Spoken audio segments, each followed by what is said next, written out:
안녕하십니까, 무한유입니다. 오늘은 약속드린 무한유 채비로 낚시하는 법에 대해서 강의를 하도록 하겠습니다. 일단 갯바위에 내려서 제가 낚시하는 순서에 따라서 강의를 하도록 하겠습니다. 일단 갯바위에 먼저 내리면 뭐 채비부터 하시는 분들 계신데 그 전에 준비할 것들이 있습니다. 뭐 밑밥은 미리 이렇게 왔다 치고요. 미끼 같은 것도 또 뭐 얼어 있다면은 녹여놔야 되는데 뭐 두레박에다가 미끼를 봉지를 찢지 않은 상태로 그대로 넣어가지고 바닷물에 던져 놓으면은 천천히 녹겠죠. 채비하고 그 외에 준비를 하는 동안 일단 미끼를 이제 사용할 수 있도록 이제 미끼 뭐 준비, 미끼를 제일 먼저 준비해 놓고 그 다음에는 밑밥 주걱을 밑밥통하고 결합을 해서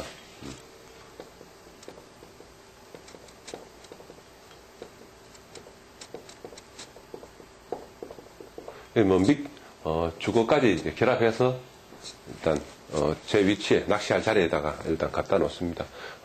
그 다음에 뜰채대를 펴죠.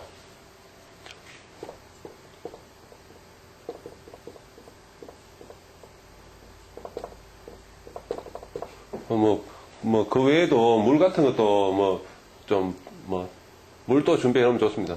물 한 두레박 물도 이제 바닷물도 한 두레박 정도 퍼가지고 준비해 놓으시면은 여러모로 유용하게 사용하실 수 있을 겁니다.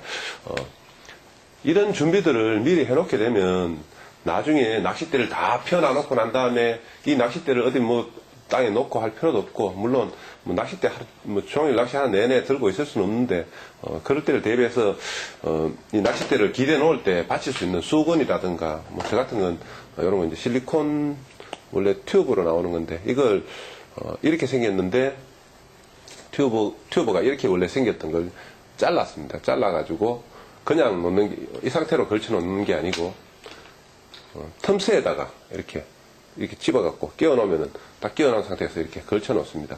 이런데 틈새에다가 걸쳐 놓으면은 낚싯대도 안 다치고 하니까 일단 그래도 처음 시작할 때부터 낚싯대를 먼저 펴가지고 저를 뉘어 놓는 보다 다른 준비들을 미리 해놔 놓고 낚싯대를 들고 채비를 조립하시는 게 좋습니다. 릴 끼우는 방식은 전에 보여드렸던 식으로 아래쪽으로 위쪽 고정 후드에다가 릴 발을 연결하고 유동 후드를 이렇게 조여줍니다.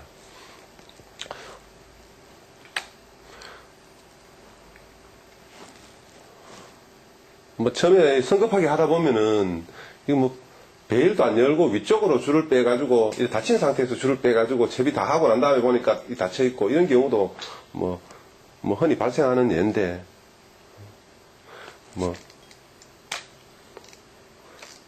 일단 그런 잘못은 한두 번 겪는 거지만 그래도 마음 급할 때는 그런 거 겪어가지고 시간 낭비하는 것도 아깝죠. 그래서 뭐든지 할 때 침착하게 이 순서나 이런 걸 정해놓고 하게 되면은 이런 밑밥통 갖다 놓고 뜰채 때 조립해 놓고 채비를 하고 이런 순서들을 다 정해놓는 게 좋습니다. 일단 오늘 보여드리는 방식은 제 방식이고 더 나은 방식이 있을 수 있는데 이건 그냥 무작정 이 방식으로 하는 게 아니고 어떤 방식이 가장 낫겠는가 이런 것들을 오랫동안 생각해왔 하던 제가 최종적으로 내린 방식이기 때문에 여러분들이 제 방식을 그대로 따라 하셔도 괜찮을 겁니다. 일단 이 가이드 캡 뺄 때 결합된 상태에서 절대가 잘 버려지기 쉬우니까 조심해서 빼시고 하나 초래 때 여기 유동 가이드 이거를 고정하면서 이 라인 가이드를 보시는 분들이 있는데 이거 보고 있으면 눈 아픕니다. 특히나 어두울 때는 일자로 딱 맞춘 후에 잡고 하나 둘 셋 당겨주면은 여지없이 가이드라인하고 딱 맞아 떨어지게 되어 있습니다. 이 상태에서 베일을 닫고 그다음에 채비를 합니다. 전에 여기 윤프로가 이런 것부터 가장 먼저 해야 되지 않느냐 이런 이야기 했는데, 제 생각도 이런 뭐 요령들 뭐 먼저 하려고 생각은 했었는데, 또 기다리는 분들이 그 외에 다른 것들을 또 많이 기대를 하시기 때문에 또 급하신 것들부터 했는데, 자, 이 상태에서 낚싯대, 뭐 제 만나신 분들은 아는데 조끼 쪽에다가 이 낚싯대 손잡이 부분을 끝까지 릴 다리가 여기 조끼 걸칠 때까지 이렇게 놓으면은 이렇게 양손이 자유롭기 때문에 이 채비할 때 엄청 편합니다. 물론 뭐 저는 이렇게 안 할 때도 있는데, 뭐 그냥 팔에다 이렇게 걸친 상태에서도 채비를 오래 해왔기 때문에 이 상태에서도 저는 뭐 큰 불편함은 모르지만, 이 방식이 나중에 뭐 고기 제압할 때, 뜰채질 할 때 뭐 양손이 자유로워지기 때문에 다리 사이에 꽂아갖고 엉거주춤한 그런 폼을 안 만들어내기 때문에 좋고, 그 다음에 이 양쪽 다리도 자유롭게 움직이기 때문에 뜰채질 할 때 뭐 균형이 흐트러져서 뭐 넘어진다든가 장비를 다친다든가 그런 일도 안 생길 겁니다. 뭐 그 다음에 우리는 뭐 일단 바늘 구슬을 안 끼우니까 찌부터 끼우고, 우리 채비로는 다른 채비를 사용하시는 분들도 뭐 오늘 강의는 제법 유용할 겁니다. 일단 쭉 한번 보시다 보면 실리콘 수중 연결하고 도래 수중 연결하고, 차후에 이 도래 수중이 또 이 신형으로 만들어질 건데, 저는 현재 이제 개발 중인 방식을 사용하는데, 이렇게 원줄까지의 채비가 완성이 되고 나면 대를 마저 다 펴줍니다. 그때 뭐 처리대 부분은 그냥 뺀다 치더라도 이렇게 가이드라인 보고, 일단 줄이 이렇게 뭐 한 바퀴 돈다든가 이런 일이 없도록 신경 써가면서 이렇게 대를 펴주시면 되겠죠. 뭐 채비하는 요령은 이렇고, 대를 다 핀 후에 이 줄을 잡아서 이 상태에서 대를 다 폈다 치고요. 이 상태에서 찌무게하고 수중찌 무게를 원줄에 걸어 놓은 상태에서 목줄을 연결하시면 됩니다. 목줄 연결하면서 목줄을 풀어주면서 릴로 감아가지고, 이게 바닥에 찌개 같은 게 바닥에 닿고 원줄이 바닥에 닿지 않도록 신경 써가면서 채비를 하시면, 이제 뭐 목줄을 연결하시고 하시면 되겠습니다. 일단 채비를 마치고 나면 이제 본격적으로 낚시가 시작될 텐데요. 자, 오늘은 일단 감성돔 낚시 위주로 먼저 강의를 하도록 하겠습니다. 일단 감성돔 낚시는 다른 낚시들도 그 중요한 부분인데, 이 낚시를 시작하면서 뭐 수심 파악, 이게 엄청 중요한 건데, 수심 파악이라고 보통 이야기하는데, 저는 뭐 이제 보통 바닥을 읽는다,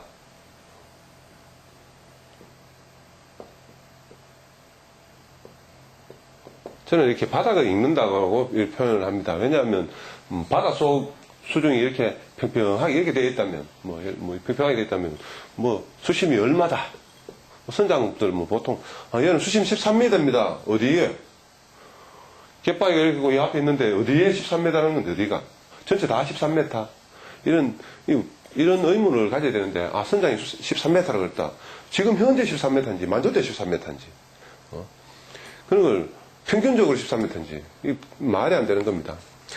정확하게 설명하려면은, 지금 그 앞쪽에 정면으로 뭐 한 5m 던지면 수심이 얼마고, 앞쪽으로 예를 들어서 15m 던지면은 뭐 얼마고, 거기서 또 얼마 들어가면은 얼마로 가고, 왼쪽으로는 얼마고 오른쪽으로는 얼마고, 어디쯤에 수중료가 있는데 수중료가 높이는 얼마 되고 넓이는 얼마 되고, 어떤 모양으로 길게 어느 쪽으로 길게 생겼고, 이런 설명이 있어야 되는데, 그런 설명 선장들 뭐 해줄 수 없어서 안 해주는지, 뭐 일단 선장들이 말하는 수심, 이거는 일단 버려야 됩니다. 특히나 우리 채비 사용하시는 분들은 이 바닥을 스스로 읽어 나가야 됩니다. 이 바닥 읽는 법도 참 여러 가지들이 많이 있는데, 조류가 흐르고 이런 지역에서는 그냥 채비를 흘리면서 미끌림이 생길 때까지 해보고 뭐 이렇게 하는데, 뭐 바닥이 또 뭐 뻗이거나 뭐 이러면 또 다른 채비들은 힘들 겁니다. 우리 채비는 수영지가 바닥에 닿으면 바로 뭐 찌가 누우니까 아 이게 바닥이 뻘이라서 미끌림 없이 아무리 수심을 줘도 안 걸리는구나 이런 걸 미리 알 수 있는데 다른 채비들은 그런 걸 알 수 없기 때문에 또 수심 파악에 또 상당한 어려움을 겪을 수 있는데 일단 우리는 비자립의 찌를 사용하기 때문에 바닥에 있는 게 참 뭐 용이합니다.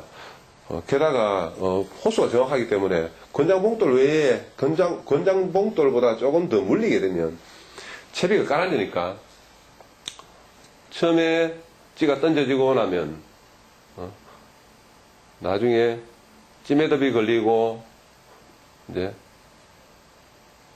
목줄이 이렇게 됐다가 이게 다 내려가갖고 이게 쭉 내려가갖고 봉돌하고 여기에 우리는 이거 본봉돌이라고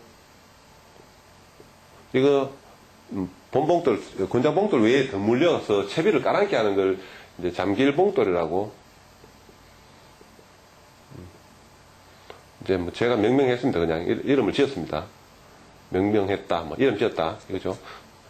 이렇게 되면 이 봉돌이 잠길봉돌이 바닥에 닿을 때까지 채비가 계속 깔아앉겠죠. 그걸 이용해서 찌가 깔아앉는 정도를 보고 내가 지금 현재 준 수심보다 얼마 더 나오겠다 이런 걸 알 수가 있고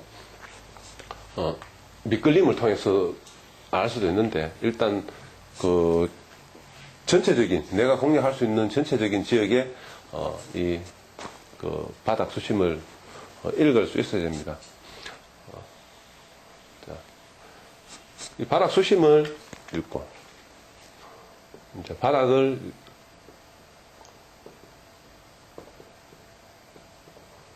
원래 우선순위는 이런데 시간이 없을 경우에는 밑밥질부터 무슨 해놓는 경우가 많습니다. 저 같은 경우 이제 수심을 이제 다 알고 있는 수심 변화를 알고 있는 지역에 떨어지게 되면 밑밥질부터 먼저 합니다. 갯바위가 이렇게 있는데 내가 공략할 범위가 이만큼이다. 그러니까 내가 캐스팅 할 수 있는 거리가 이만큼이든지 이쪽에 볼륨 콸콸 쳐갖고 아니면은 이렇게 콸콸 쳐갖고 계속 볼륨 이만큼 근거리에 한 20m 이 정도 근거리에 막 내달리고 있는 상황 같으면은 이 정도 거리 안에 이 안에다가 밑밥질을 흩어뿌리기를 합니다. 흩어뿌리기.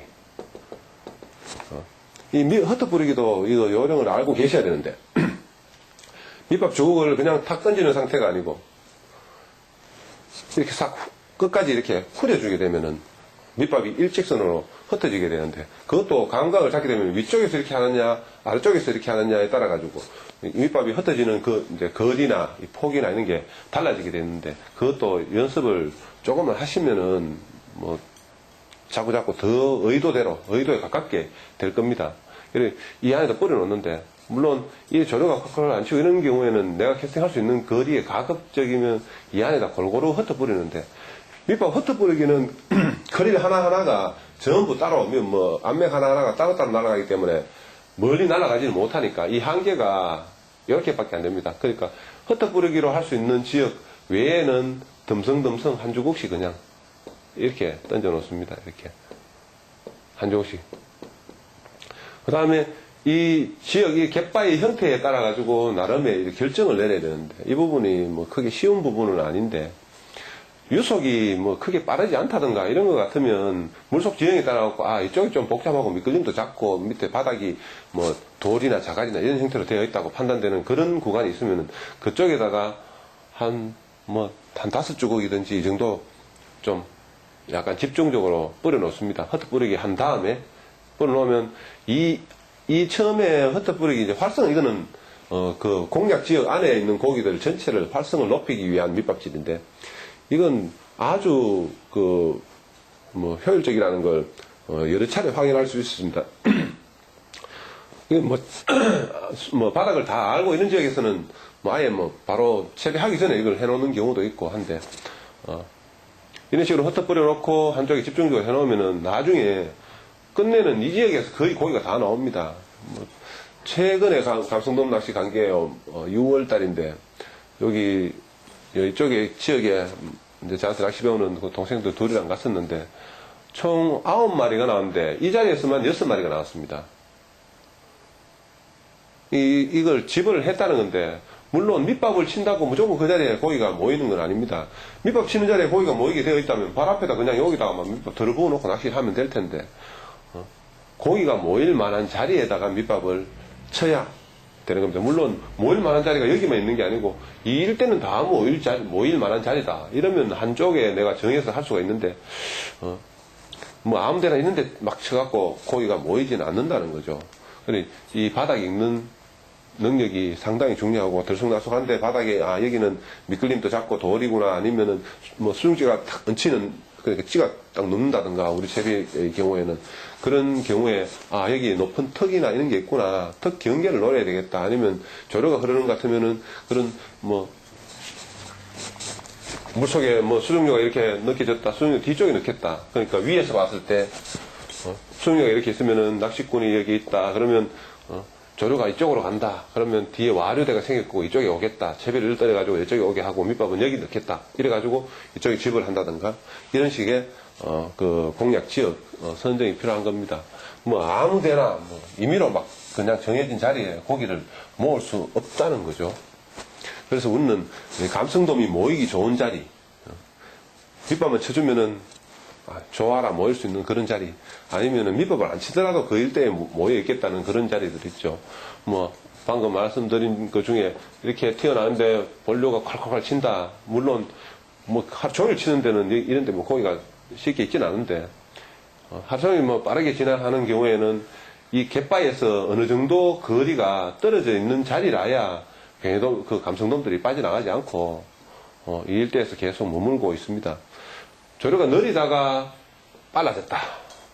뭐 이러면 또 모이는 자리가 있고 한데 그 제가 고기 습성 설명할 때 그 설명을 드렸던 부분인데 그런 것들 다 연관시켜서 생각하시면서 이 밑밥을 어디에 치면 좋겠다. 나름대로 판단을 하고 해야 됩니다. 무작정 아무 데나 저기 한번 모아보자 이런 식이 아니고 저기 하면 가능성이 높겠다. 스스로 일단 그게 당장은 틀렸더라도 앞으로 좀 더 발전하기 위해서 좀 더 정확한 판단을 내리기 위해서 그런 의도를 하고 나는 오늘 저기다가 저쯤이면 고기가 잘 모이겠다. 나 저기다 고기를 모아야 되겠다. 이런 계획을 세우고 그 계획에 맞게 제가 추구하는 낚시가 뭐 적극적인 낚시고 뭐 의도된 낚시 적극적이고 의도된 낚시고 뭐 과학적인 낚시다.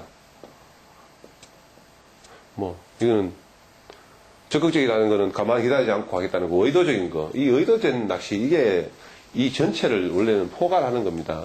의도된 낚시를 하는데 그 밑에 적극적인 방식과 과학적인 방식들이 들어있는데 이런 의도된 낚시 나는 여기다가 고기를 모아야 되겠다든가 뭐 그렇게 해야 사실은 이게 내가 직접 잡은 고기입니다. 던져놔놓고 기다리고 있다가 물어주면 잡고 뭐 안 물면은 고기가 물어줘야 잡지 뭐 이런 식이면 다른 사람들하고 보다 나은 조과를 낼 수가 없습니다. 나는 저기다 무조건 모아야 된다. 저게 모이게 되어 있다. 이런 확신이 갈 만한 그런 판단을 할 수 있는 단계가 뭐잖아. 오게 될 겁니다. 자꾸 여기 이 자리는 저기 좀 모이겠다. 저기다 오늘 무조건 모은다. 이런 식으로 낚시를 계속 시도를 해 보십시오. 제가 뭐 나랑 내리면 고기 잡게 해준다. 이렇게 해가지고 거의 대부분 사람들이 고기 잡았습니다. 내가 잡기도 힘든 고기를 다른 사람이 잡게 해준다. 그 사람 실력도 부족한 초보 수준인데도 그게 어려울 것 같지만 내가 의도한 낚시를 할 수 있는 사람은 그런 게 의외로 크게 어렵지 않습니다. 내가 잡는 거나 그 사람이 잡게 해주는 거나 큰 차이를 안 내죠. 자, 일단 밑밥질을 해놓고 바닥을 읽고 그 다음에 밑밥질을 합니다. 이거는 일단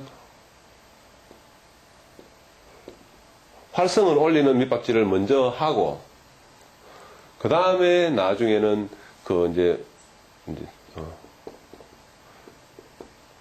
집중 밑밥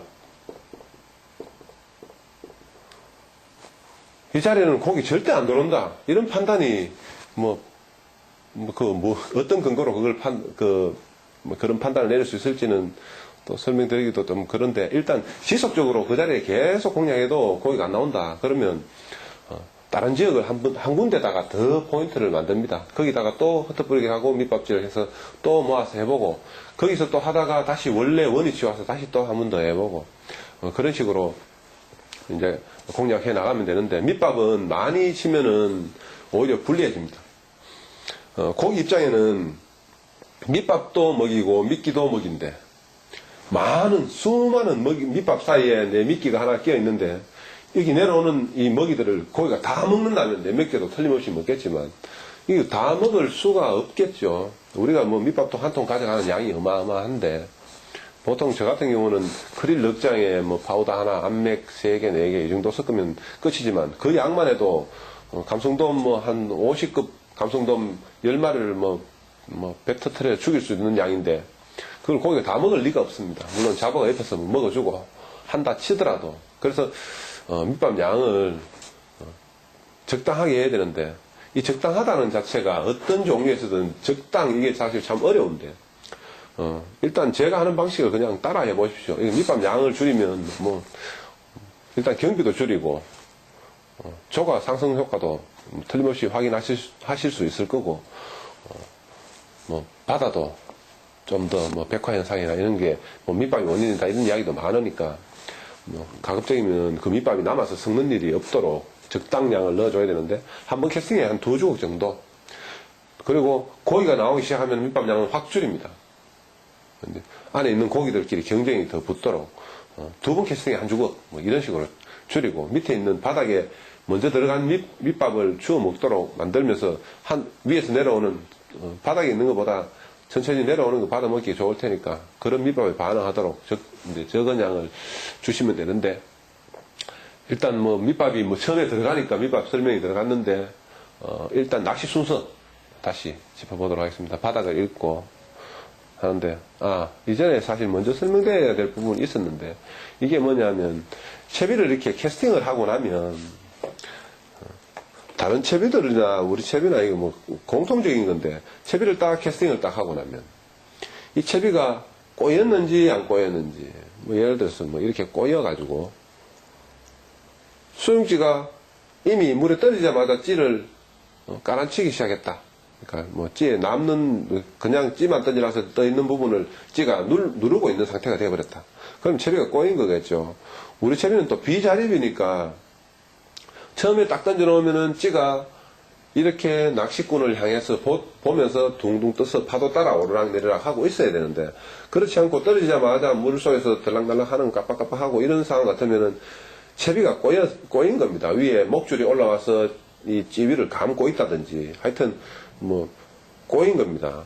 그리고 자기가 현재 사용하고 있는 채비가 내가 지금 현재 맞춰놓은 수심까지 내려가는데 걸리는 시간을 대략적으로 쯤에도 걸릴 때 됐어 이런 걸 짐작할 수 있을 정도는 알고 있어야 됩니다. 예를 들어 이렇게 바로 목줄이 찌 위를 감아가지고 금방 떨어지자마자 깜빡깜빡 하게 되면 바로 채비가 꼬였구나 이걸 알 수 있지만 채비를 던지고 난 다음에 바늘이 이 위에 걸렸을 경우 이 수용지가 상당히 내려갈 때까지는 찌가 떠 있다가 바늘이 찌 위에 걸리면은 딱 씁니다. 채비 정렬됐구나 이렇게 오판을 할 수가 있는데 그런 것들 때문에 내려갈 때가 됐는데 아직 멀었는데 찌가 깜빡한다. 이거 바늘이 위에 안 걸린 건 아닌가. 채비를 회수해야 됩니다.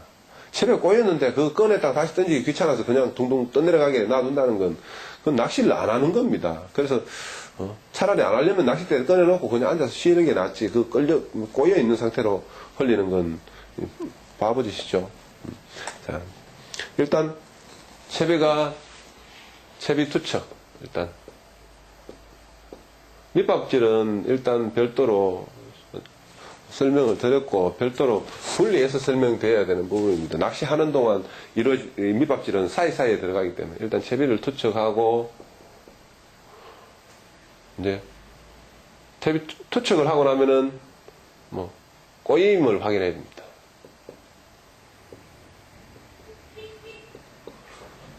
꼬임을 확인하고 그 다음에 채비 정렬을 확인해야 됩니다. 채비 정렬을 확인해야 되는 거는 내가 수심을 과도하게 줘서 수중지가 바닥에 닿아갖고 찌가 영영 안 눕고 있는 건 아닌지 정말 똑바로 서지 않고 계속 누워 있는 건 아닌지 그걸 봐야 된다는 거죠. 여기서 한 가지 덧붙여 설명드릴 부분이 선장이 예를 들어서 수심이 10m입니다 했다 하면은 8m 정도, 15m입니다. 했다면은 한 뭐 12m, 뭐 13m 이 정도부터 낚시를 시작하시는 게 좋습니다. 선장이 주라는 수심을 줘버리면 수중지가 바닥에 걸려서 채비를 뭐 수중지만 뭐 찌를 회수하더라도 수중지를 잃게 되는 그런 경제적 손실이, 금전적 손실이 발생하게 되어 있는데, 일단 수심을 얕게 준 상태에서 깊게 맞춰가는 상태. 그 상태로 낚시를 시작합니다. 보통 수심을 얘기할 때 실제 수심하고 그 다음에 채비 수심 이 두 가지를 이야기를 하는데, 실제 수심은 알 필요가 없습니다. 실제 수심이 똑같더라도 예를 들어서 바닥이 여기고 여기인데 수심이 예를 들어서 8m다 똑같더라도 표층의 속도는 빠르고 하층으로 내려갈수록 속도는 느려지고, 그래서 찌가 앞서가고 수중찌가 뒤에 따라가고 채비가 미끼가 제일 뒤에 따라가는 이런 형태로 채비가 진행하게 되어 있는데 이게 중요합니다. 이 길이가 얼마인가. 이건 우리는 장길조법으로 알 수 있고 밑걸림으로 알 수 있는 겁니다. 그래서 이 각도가 얼마인지 이건 알 필요 없습니다. 각도 그거 어떻게 압니까? 이게 35도, 40도, 45도 이렇게 나오지는 않죠. 이건 거의 연속적인 그 수치가 다 가능하고 45.978 8도, 그럼 33.21 67도 이렇게 여러 가지 각도들이 연속적으로 거의 가능하기 때문에 이 각도는 중요한 게 아닙니다. 일단 무조건 우리는 이 채비 길이 미끌림이 생기지 않는 최소한도, 아니면 미끌림이 살짝 생겼다 말았다 하는 그 정도 수심을 지속적으로 유지시켜줘야 되는데, 조류가 빨라지면은 이 각도는 더 완만해지고 이 길이는 같은 수심이라도 더 길어진다는 거고, 조류가 늘어지면은 물이 덜 날물 상황하고 이것까지 다 같이 생각을 해줘야 되는데, 감성돔은 가급적이면 바닥 근처에다가 미끼를 두는 게 가장 유리한 건데, 감성돔 새끼 형태가 아래쪽에 미끼를 먹기 유리하게 생겼기 때문에 그렇게 맞춰주는데, 제가 그 과학으로 푸는 낚시에 보면은 수심 조절에 대해서도 거기 올라가 있는데, 이 수심이라는 거는 이 채비 수심만이 중요합니다. 실제 수심은 얼마인지 알면 이 처음 수심을 얼마나 조절할지 이런 걸 짐작하는데 유리한 면은 당연히 있겠지만, 일단 그것보다는 우리는 채비의 수심이 중요합니다. 그래서 채비 수심을 정확하게 파악하려는 노력을 해줘야 되고, 저쯤 가면은 미끌림이 생길 자리다 그럼 꺼내든지, 안 그러면 더 멀리 공략해서 그 지역을 지나게 하든지 그런 노력들을 해줘야 되죠. 일단 감성돔 낚시는 이 바닥을 제대로 읽어버리면 끝납니다.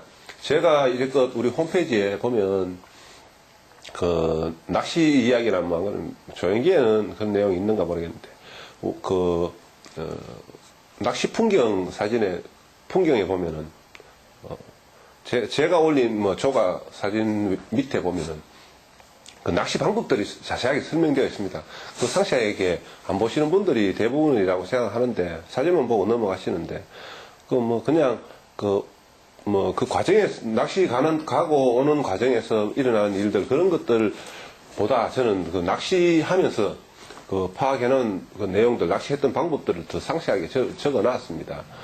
여러분들께 도움 되려고 적어 놨는데, 많은 분들이 그걸 그냥 쉽게 넘기시는 분들이 많으신 것 같아서 요즘 그런 글을 적는데 살짝 의욕이 떨어지고 있는데, 그 밑에 보면은 좌측으로 어디에는 어느 정도 턱이 있고 수심이 전체적으로 얼마인데, 앞쪽으로 가면 얼마까지 떨어지고 오른쪽에 가면 수중료가 감지되었다, 그 수중료는 얼마 정도 지나가서 끝났다든지 그 뒤로 그래서 어디까지 흘려서 그렇게 잡았다든지 그런 식으로 설명이 되어 있는데, 그런 것들이 이 바닥을 이제 읽으면서 낚시를 했다는 내용인데, 일단 바닥을 읽는 게 중요하고, 그 다음에 밑밥질은 어떻게 하는지 설명을 드리면, 밑밥은 조류가 이 방향으로 흘러가면은, 밑밥이 떨어지면은, 밑밥은 원래 깔아놓은 속도가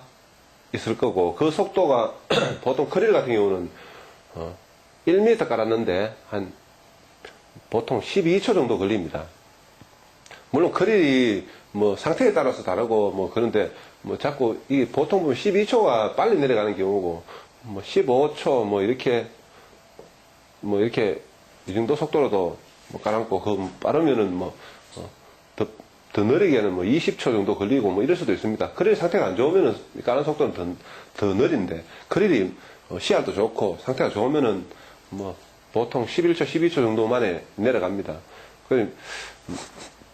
1m 내려가는 데는 뭐 12초 걸린다 치면은 12초 동안 이게 조류에 의해서 흘러가는 거리가 있으면은 이 밑밥은 이렇게 이동한다는 거죠. 물론 밑에 내려가면은 12초 동안 흘러가는 거리가 짧아지니까 이렇게 한다는 거죠. 그 다음에 더 밑에 내려가면은 이게 여기서 조류 속도는 더 느리니까 이렇게 흘러간다는 거죠. 전체적으로 밑밥은 이렇게 떨어지게 되어 있고 바닥에 닿으면은 수심에 따라서 수심이 얕은 지역 같으면은 이게 막 굴러갑니다. 굴러가다가 돌틈새에 있는데 박히기도 하고 해초 사이에 걸리기도 하고 이렇게 흘러간다는 겁니다. 그래서 이런 것들을 머릿속으로 생각하면서 여기다 밑밥질을 하면은 현재 수심이 뭐 8m인데 그러면 8m면은 12초로 잡아도 96초인데 96초 동안 제비가 상층 조류가 흘러가는 거리가 자 이만큼이다 20m다 이러면 표층에서는 20m지만 이 밑에 내려가면은 느려지니까 이쯤 가면은 밑밥이 바닥에 닿겠구나. 여기에다가 내가 밑밥을 치려고 하면은 좀 밑밥이 바닥에 떨어지게 하려면은 이쯤 치면 되겠구나. 이렇게 밑밥질을 해 주셔야 됩니다.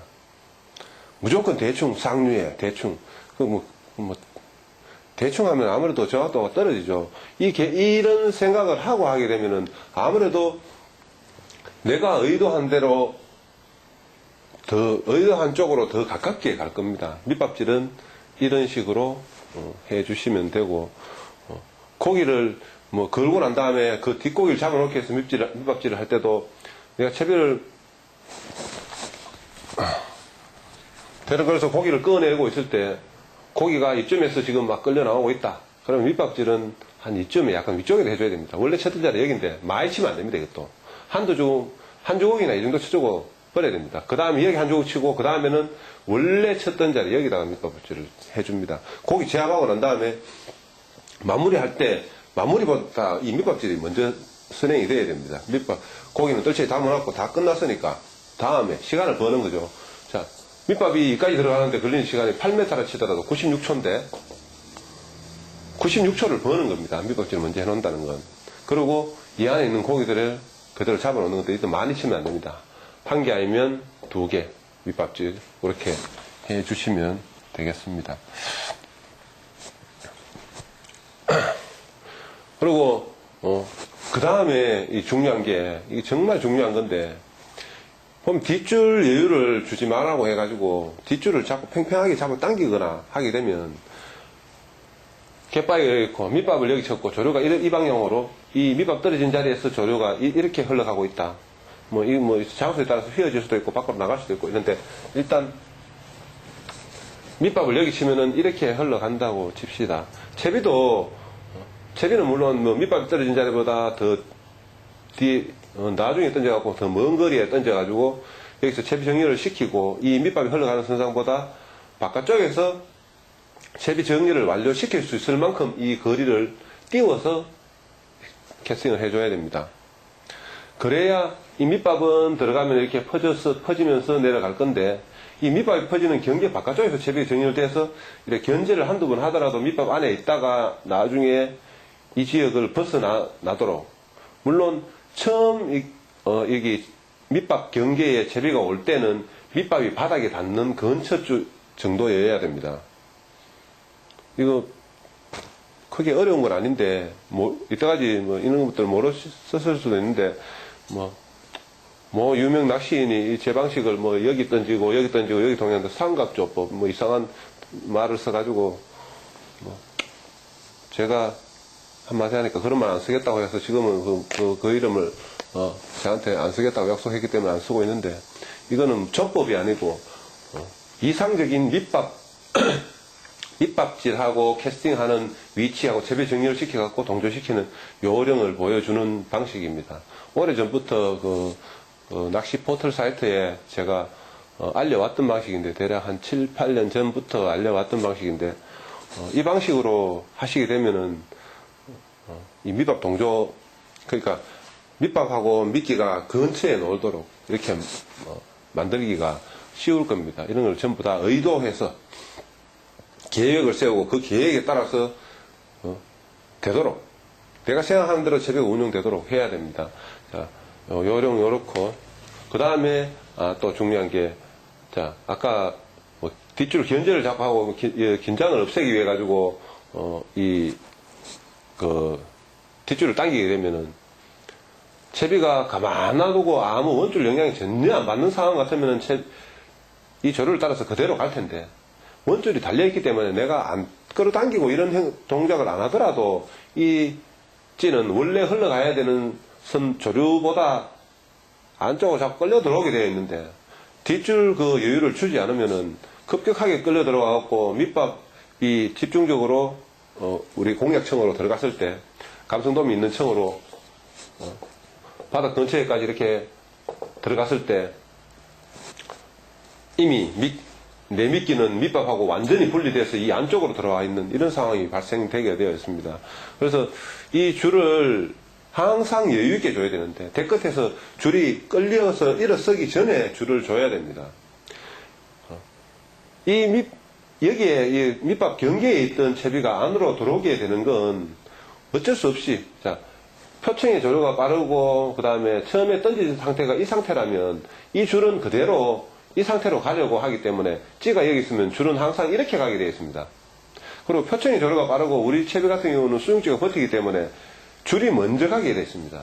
이 상태에서는 체험질을 하고 난 다음에 이 여유줄이 나기 때문에, 물론 제가 가르쳐 드린 식으로 수면에 가깝게 꺼가지고 이 줄이 완전히 펴지기 전에 입걸림이 생길 수 있는 그런 체험질을 하게 되더라도, 바로 초기 제압을 할 때 이 줄을 다 펴야 되고, 그때 고기를 도톰 사이에 박히게 한다든지 해서 불리해질 수가 있습니다. 그래서 이 줄을 수시로 너무 심하게 이렇게 늘어지기 전에 다시 되돌려주는 작업이 필요한데, 그건 어떤 사람들은 보면은 그 늘어진 상태에서 그대로 이렇게 대를 넘기는데, 그렇게 하지 마시고 대를 사 들어가고, 저는 주로 프로팅 줄을 많이 추천을 하고, 저는 프로팅 줄을 쓰는데, 표면에 있기 때문에 줄을 들어서 공기 중으로 들어 올리기가 유리합니다. 이 상태에서 줄을 감고 난 다음에 여유가 별로 없는 상태에서 그대로 넘기시면 다시 이걸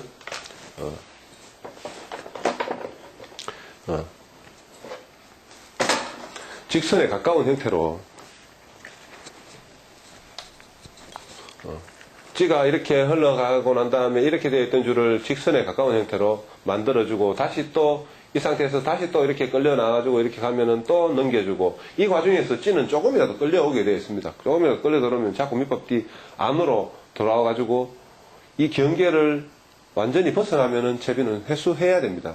물론 회수하지 않더라도 이 안에서 입질을 받을 가능성도 있긴 있는데, 우리는 이 밑밥에 의존을 하고 이 밑밥을 믿고 낚시를 하고 있기 때문에 밑밥에서 많이 벗어나고, 이 밑밥이 바닥에 닿은 자리보다 대략 한 10m만 더 올라가면 채비는 회수합니다.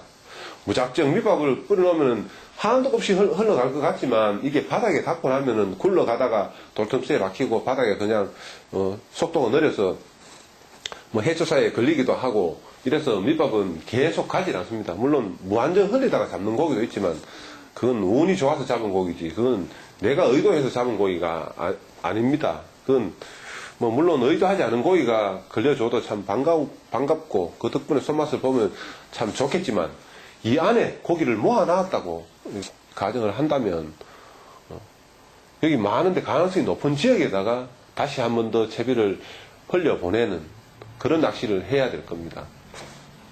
감성돔은 제압은 크게 지장은 없는데, 대물이 걸렸을 경우에 약한 줄을 쓰고 있는데, 예를 들어, 뭐 저는 감성돔 낚시는 보통 1.25로 저는 보통 시작합니다. 뱅에돔도 뭐 1.25로 시작하는데, 우리가 사용하고 있는 이 줄 1.25로도 뭐 저는 뭐 35, 40 이런 것까지 다 그냥 뭐 꺼냈는데, 어디 흠집이 생겼거나 하면은 1.25는 쉽게 나갑니다.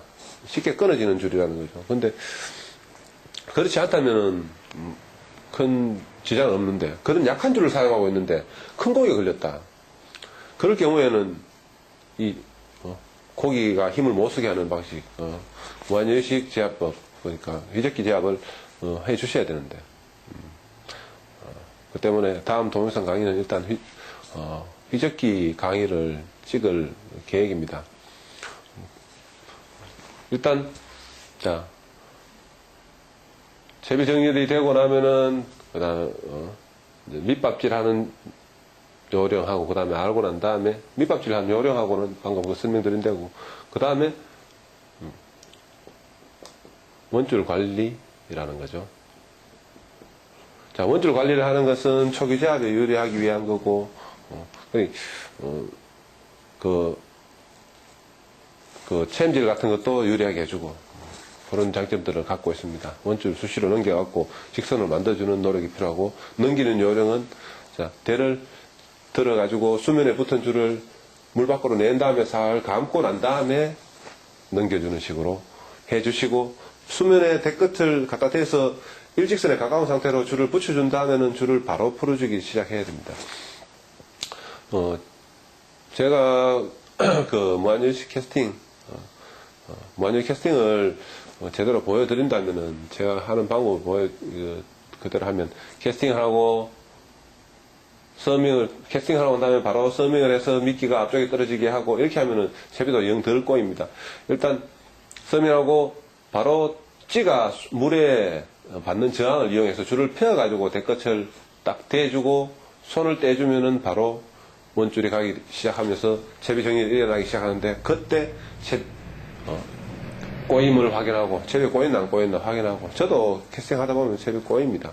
그리고 우리 채비가 뭐 보통 일반 구멍찌보다 뭐 채비 꼬임이 많은 거라고 생각하는데, 제 생각은 그렇지 않습니다. 채비 꼬임이 생겼을 때 구멍찌는 별 표가 나지 않고, 우리 채비는 바로 표가 난다는 거죠.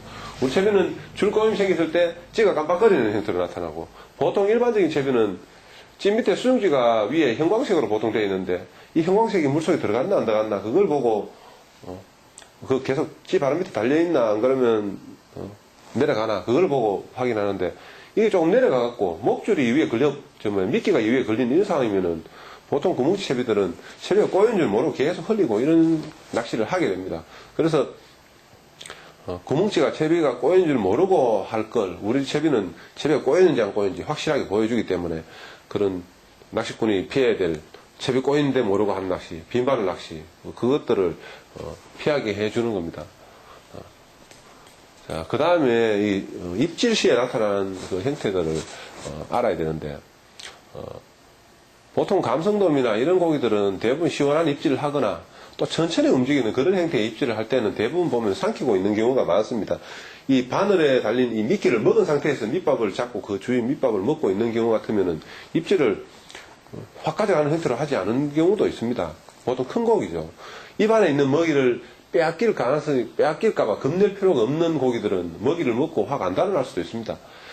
때로 25, 30 이내 이런 작은 감성돔들이 무리를 지어 있는 경우라면 먹이를 하나 취하면서 바로바로 달아나는 형태를 취합니다. 입질이 시원하게 나타나겠죠.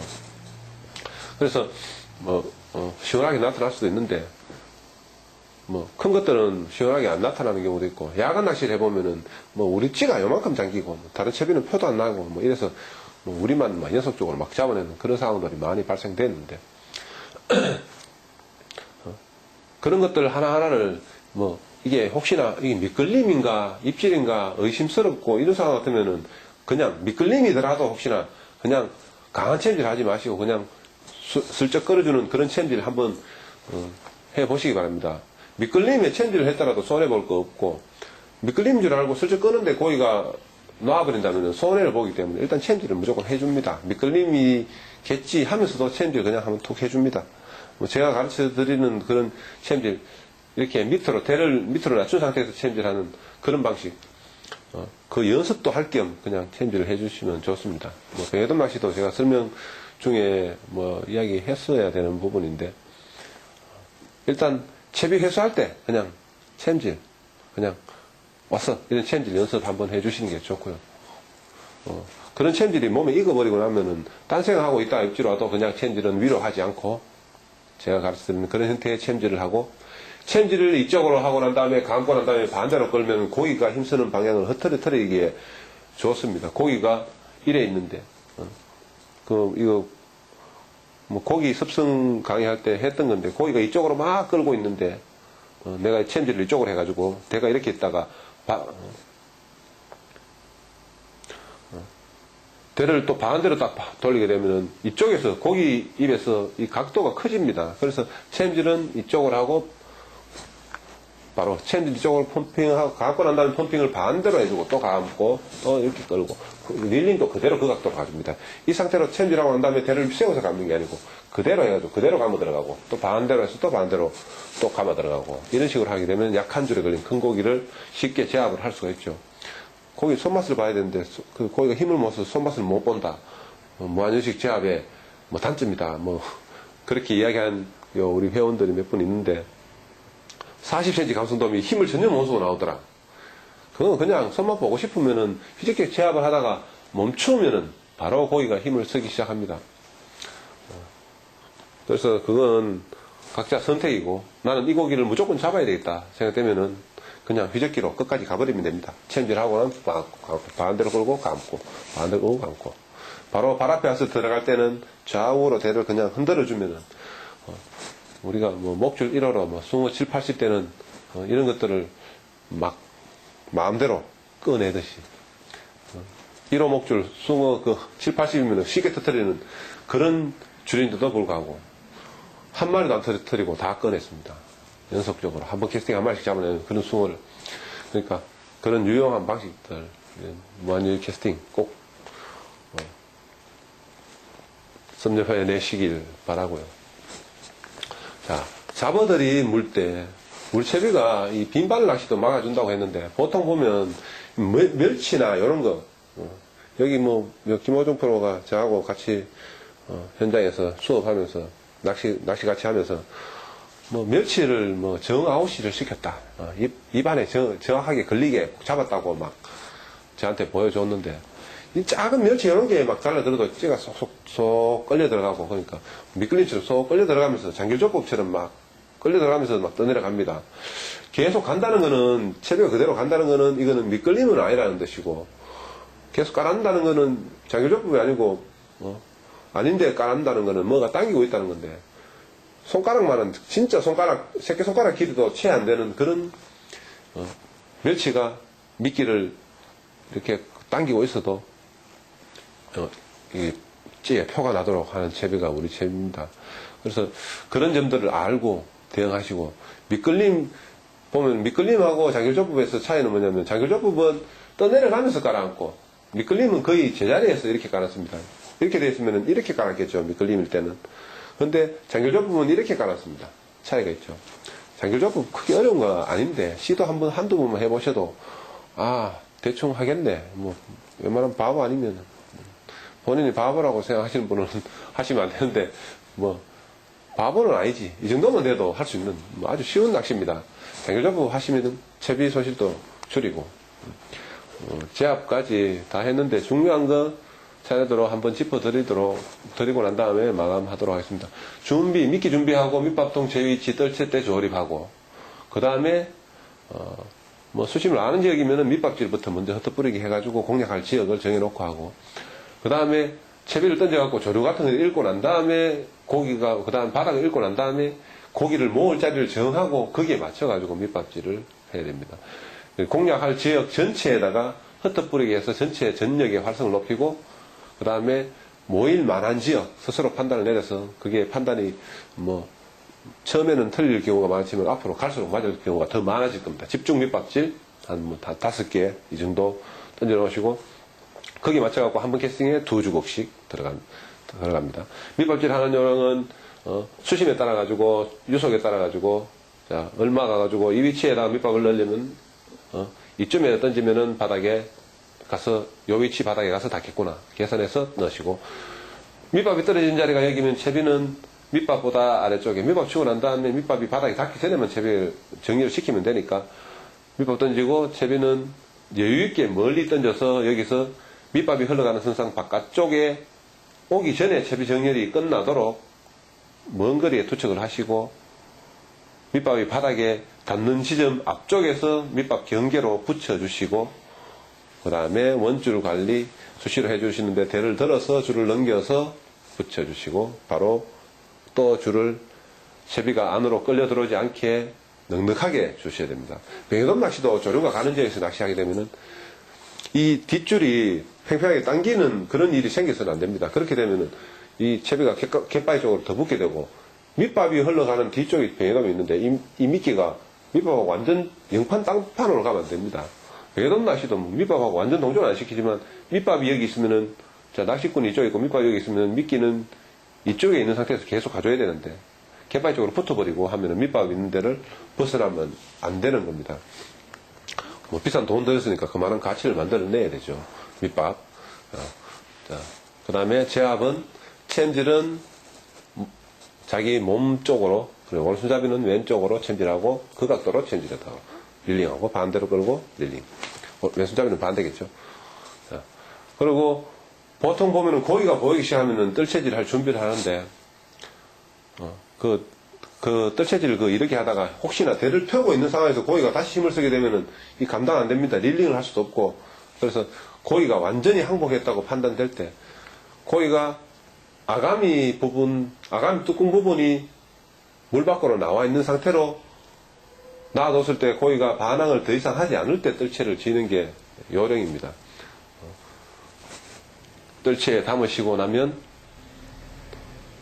자, 뜰채에 담으시고 나면, 조끼에다가 낚싯대를 꽂으시고, 이렇게, 조끼에다 낚싯대를 꽂으시고 난 다음에, 이 베일을 열어갖고, 이걸 줄을 조금 풀어주셔야 됩니다. 브레이크 레버 같은 경우는, 이거 브레이크 레버로 조절하시면 되는데, 이 풀어가지고, 뜰채를 접어가지고, 그걸 당길 때 이 줄이 당겨가지고 대가 이렇게 휘어진다든가 하지 않을 정도로 줄을 여유있게 해놔놓고, 양손이 자유로운 상태에 양쪽 다리를 마음대로 이렇게 균형을 잡은 상태에서 뜰채질을 하실 수 있도록 꼭 거기다가 꽂으시고 고기를 제압까지 마무리 하시기 바랍니다. 예. 이제 기초적인 낚시 강의는 끝났습니다. 뱅에돔 낚시도 그렇고, 감성돔 낚시도 그게 어렵지 않습니다. 낚시 배우면 배울수록, 알면 알수록 어렵다고 하는데, 제대로 배우면 배울수록 더 쉽죠. 당연히. 모르는 사람은 막막할 뿐이고, 조금 알면은 그만큼 더 이렇게 짐작을 정확하게 할 수 있고, 내가 계획을 세우고 하더라도 좀 더 내 계획이 실질적으로 적용될 수 있는 그런 계획을 세울 수도 있고 하니까, 많이 알수록 유용하게 됩니다. 아는 것이 힘입니다. 그건 학교 때 그냥 명언으로 남는 게 아니고 실질적으로 피부로 완전히 와닿게 느끼실 수 있을 겁니다. 아는 것이 힘이다. 많이 지식, 기술 많이 쌓으시고, 취미지만 좀 더 남들보다 더 손맛 넉넉하게 보시면 좋지 않겠습니까? 저 20수년을 낚시를 다녀도 다른 사람 못 잡을 때 잡으면 아직 기분 좋습니다. 아직 애같이 고기 한 마리 잡으면 더 기분 좋아지는데, 여러분들도 똑같으실 거고, 다른 분들보다 이 강의를 통해서 더 넉넉한 조과를 얻으실 수 있기를 기대하면서, 실전 강의, 우리 무한요일 채비 실전 강의 제1편, 다음 편은 또 어떤 내용을 해야 될지 제가 또 생각해서 올리도록 하고요. 우선 휘젓기 제압 올리고 그 다음 편으로 넘어가도록 하겠습니다. 다음 동영상 강의에서 만나 뵙도록 하겠습니다.